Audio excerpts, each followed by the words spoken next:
Hey guys, what's up? Angren with my first Diablo IV Season 10 PTR impression video, and honestly I'm really excited for Season 10. So there are several improvements to the game. The new Chaos Armors are really good. The Chaos Packs are actually the best iteration of the Power Borrow system so far, and we also have some unnotified improvements that we got with Season 10, so I will go all over that. Also a quick showcase of my build that I'm playing right now. I will also play this on the stream tonight, so also make sure to watch my stream, and I will also make a different video about the build in general. So first of all, let's gonna start with the main topic that got changed, that will give us all of these Chaos Armors, the Infernal Hordes, and honestly the rework is really good. It makes a lot of fun because mainly of the Chaos offering. I also played some of the new improvements of the other bargains we're gonna get. For me, by far the most exciting ones are the chaotic offerings. As you can see,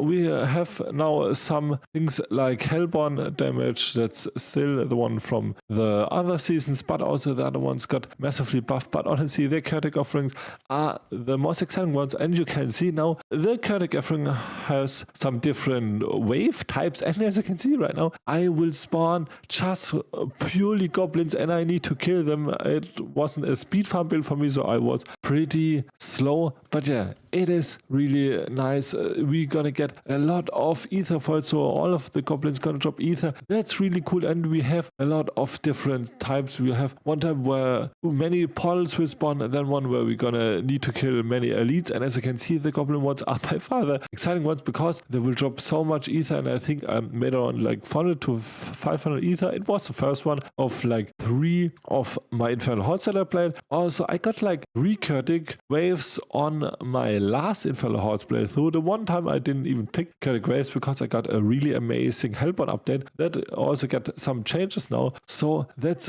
pretty exciting. And in general, I got like 1300 of my ether. As I can see, right after that I got the next chaotic offering that I will gonna choose, and now we're gonna get all of the monster that will spawn, and we need to kill them from these chaotic pulse. That's really nice, and it makes a lot of fun. And in the end, I got like 1300 of the ether, and then you can choose between the 2 councils, the Bartuc one. But honestly, right now, because we got so much power spike now with the chaotic armors and also with the new powers, that it's just a pushover. As you can see right now, I'm just kind of one-shotting him with my new Razor Wings build. It went down in like 5 seconds, so yeah, pretty easily. I hope they will still buff this because it is not even an optimized build, and it only got like Paragon 200, but I got a lot of GA currency here. I also got one of the chaotic armor, so I think it will always drops 1. And also the new chest is also different now. It needs now 400 of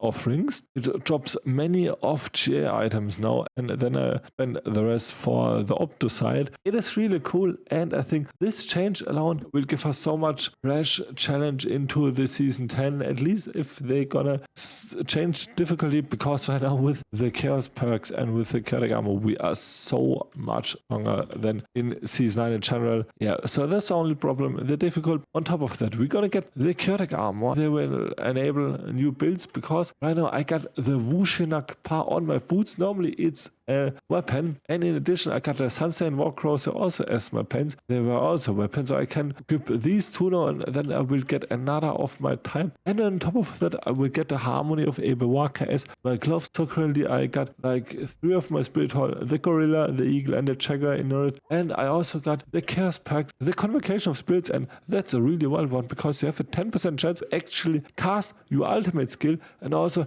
get this bonus. I don't know if it's bugged because it says casting and ultimate skills, because right now we don't get the Spirit Hall tag of it, because if you're gonna cast a Scourge, you're gonna have a chance to manually cast your Devourer, and normally you should get also the tag with the Harmony of Ebewaka, or at least with like the Wushinak Pa. I will report this into the PTR bug forums, so that's also really amazing. You can make a lot of cool new combos. I will play the PTR until next Tuesday. I will do a lot of new combos with the Spirit Bond, but also with the Druid. This is already for me by far the best season right now, because not only the Chaos Packs are really good powers, these now also alters the playstyle, as I said side with Convocation of Spirits, or things like Back Off. When casting a skill, it deals 30% reduced damage to enemies more close to you when you cast, and 20% increased damage to all other enemies. So that means when I'm gonna cast my Race Wings, I will jump out from the target with the hunter, and I will try to do a range build. So that's really cool. So my Race Wings build went from a melee build into like a caster range build. So now to the chaotic armors, as you can see, the chaotic armors won't get the weapon treatment. So normally the chance for potency skills to deal double damage will be like 70% with a double damage on the original weapon, but because it's Panzer, it will get the pants values, so not like doubled from the weapons. A lot of new combis, as you can see. It is really amazing, and I also hope that the chaotic things will stay in the final games. And in addition, and that's also a really great change, we now see the Whispers that we need to complete for the night messages, and that's really great. So now we don't need to search for the Grim Favors, we can just select it from our inventory and then run our night message. And in addition, we're also gonna have the new chaotic rifts affix on our nightmare dungeons. I can also show you a showcase of this. That's also really nice. You will get these Infernal Hordes hands now from the dungeon. As you can see, opens a curse rift reward with Sakta veneration. I don't know if it's item or if it's just some currency. As you can see, there will drop a lot of items. We're gonna get Optosite and some mods. That's really great. You will also get one with more experience. So that's also really nice. And I really like that the nightmare dungeon will get the effects now from the season. As you can see, it got obols now, so you can even farm more nightmare dungeons. And honestly, the nightmare dungeon rework in the season 9 was really great. So nightmare dungeons will be now even better, and they will make a lot of more fun. And we're also gonna have one with increased experiences, and I hope this will also be really good, because right now the only good thing to farm for XP is the pit, but with this reward of bonus XP, I hope at least we have some additional thing that we can farm. So yeah, that's also really great, the nightmare dungeon I fixed with the chaos rift. And now a little breakdown of my build for the gear. I got a legendary helm now with GA to Razor Wings, and I want to also triplicate it. I can use it as a helm now because I got the Harmony of Ebiwaka as gloves now. I could also use some other helmets, but I think that's a really good one because I also want to play with the aspect of deflection, where my Razor Wings gonna deal more damage and they will also fly back to me. That's mainly for speed farming like Infernal Hordes or something. I think for pushing there will be far better things,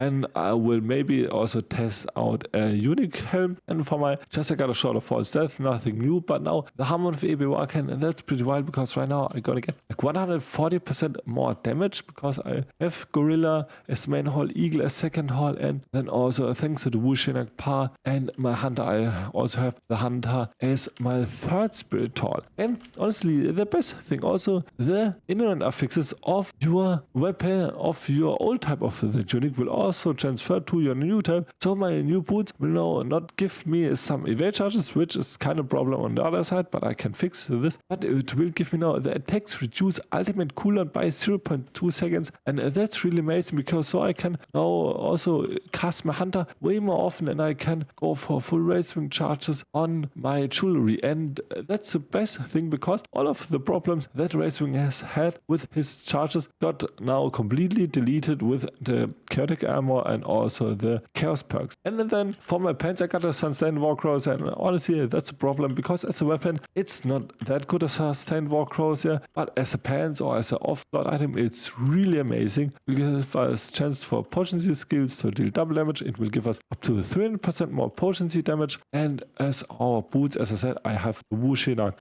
and also supremacy bonus, and as a stuff I can use now a legendary one with chance for Razor Wings to deal double damage. Also I'm trying out the aspect of Plains Power if it's still good. Then for my amulet I got the standard redirected force and some armor, so I'm gonna get more armor, and then also my rings. That's basically the same. And for the chaos packs, really amazing Convocation of Spirits. It's by far the coolest one because you're constantly gonna cast your spirits now. You're gonna cast the gorilla from your gorilla skills. You're going to cast the sandbeat from your sandbeat skills, and so on and so forth. You're also going to cast the seeker from your razor wing. So yeah, also the back off, so I'm going to use more damage. I still need to try to maximize the damage output of it, and also accelerating chaos is really nice. So I have a natural cooldown reduction and it, because with chaotic cooldowns my skills no longer benefit from cooldown reduction, but thanks to accelerating chaos I can fix that. With then for my skill tree I am maximizing now all of my passives. As you can see, I don't have any points into the focus skills. You can also check out my speed farm from season 9 if you are interested in the race wings. It's more off meta because it doesn't get the amazing treats from season 10. Also some of